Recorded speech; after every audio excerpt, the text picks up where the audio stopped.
Olha só, hoje nós vamos falar um pouquinho sobre a luz no ícone, mas eu queria falar mais sobre a luz negativa ou então a luz policromática. Como entender a luz policromática? Bom, o caminho que nós devemos fazer para entender a luz no ícone tem que começar com esse ícone aqui, ó, chamado Transfiguração do Senhor. Nós temos que saber que o assunto principal do ícone é a luz. Mas que luz? Não sei se vocês já leram o livro do Gênesis, no primeiro capítulo. Não sei se vocês repararam que fala lá de duas criações de luz. Tem uma luz do primeiro dia da criação e tem a luz solar, que aparece só no quarto dia da criação. Então esta luz do primeiro dia da criação é considerada a luz espiritual, ou a luz tabórica, ou a luz incriada. E esta luz então que é o assunto do ícone. O ícone não está preocupado com a luz natural, a luz do sol, mas com essa luz espiritual. E como então nós vamos poder representar algo que é espiritual? Uma boa pergunta, né? Se é espiritual, temos que representar isso de modo simbólico. Vamos a título de comparação. Eu não tenho aqui nenhum exemplo de uma pintura renascentista, uma pintura acadêmica, porque a pintura moderna já não serve para esse tipo de comparação. Mas se você pense que numa pintura naturalista, seja ela que escola for, o pintor imagina assim, o sol a luz solar vem de um dos lados da pintura, ela projeta sobre um objeto, ilumina aquela área e cria sombras no lado oposto e alguns reflexos. Essa é a dinâmica da representação da luz natural. Agora, nessa luz que o ícone representa, que essa luz, como disse, é uma luz espiritual, como que ele vai dar conta disso? Aí ele vai usar diversos recursos. Dizer o indizível é duro, né? Por exemplo, um dos recursos que o ícone usa para a representação da luz é o fundo em ouro. Esse é uma reprodução, naturalmente não dá para perceber muito. Mas o fundo do ícone é ouro. Depois outra coisa, os nimbos das figuras sagradas é ouro. Depois o que mais? O assiste. O assiste são esses crisografia, esses tracinhos feitos com ouro. Temos aqui um pouquinho nessas plantas. E vamos lá. Também outros recursos que eles usam a luz, a técnica, melhor dizendo, dos 3 tons na iluminação. Tanto na luz policromática como na luz policromática ele usa a técnica dos 3 tons. Mas nós vamos falar um pouquinho mais sobre a luz policromática ou também chamada luz negativa. Qual a diferença entre uma e outra? A diferença você pode perceber aqui.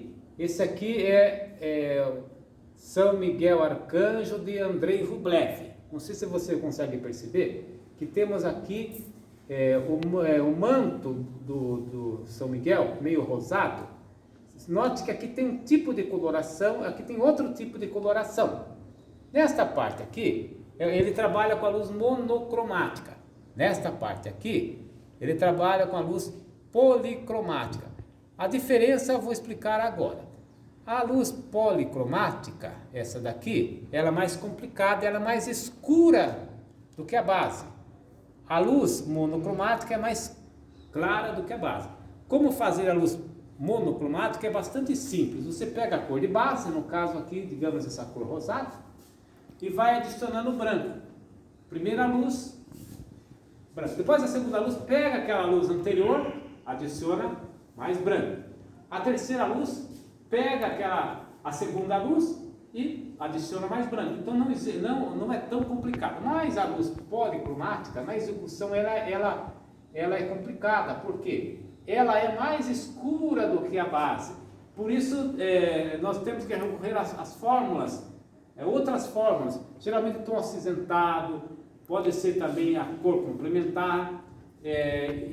Os restauradores têm a capacidade de ir num ícone desse antigo e de desvendar qual eles falam paleta. A do artista saber certinho que cores ele usar. É interessante que nós usamos isso aí, geralmente nos baseamos nesses estudos que foram feitos por restauradores. O que nós devemos estar atento no significado da luz, a luz negativa, a luz policromática. Que significado ela tem? Aí voltamos novamente lá na transfiguração, na narração que aparece nos evangelhos. Lá diz o seguinte, que depois que Pedro falou assim, Senhor, como é bom estarmos aqui, vamos fazer 3 túnicas, 3 tendas, uma para Moisés, outra para Elias e outra para o Senhor. De repente eles foram envolvidos por uma nuvem luminosa, entenderam? E aí que está o X da questão. Uma nuvem pressupõe penumbra, trevas, mas ao mesmo tempo ela é luminosa, que é uma contradição. Aí que você tem que observar, que por isso ela é mais escura do que a base, porque está nessa linguagem dos místicos, ou vamos dizer assim, é o invisível. Aqui você vai ver esse recurso, também círculo que aparece em torno do Cristo, tem um nome que vem do italiano, mandola, que traduzido seria amêndoa. Às vezes ela tem uma forma elíptica, às vezes é redonda, essa aqui no caso é uma circunferência. Vocês notaram que aqui a cor dela é azul, o azul bem escuro, por causa justamente para evocar a nuvem luminosa. E a mandola só existe nas figuras divinas. Existem ícones considerados não canônicos, que apresenta, por exemplo, Nossa Senhora na mandola. Não é canônico esse ícone. Talvez o iconógrafo não sabia dessa informação. Você só pode colocar este mandola em figuras divinas. Esse recurso da luz policromática ou da luz negativa, ele é bastante expressivo. Como eu disse para vocês, nós estamos falando de representar a luz espiritual. A luz espiritual só pode ser representada de modo simbólico. Então, apresentando a luz mais escura do que a base, ele vai acentuar, mais ou menos falando da linguagem. Vocês já foram em joalherias? Em joalherias, onde que eles põem o diamante? Em cima do veludo preto. Por quê?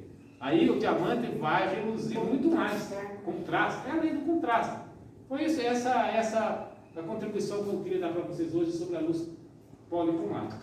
Obrigado.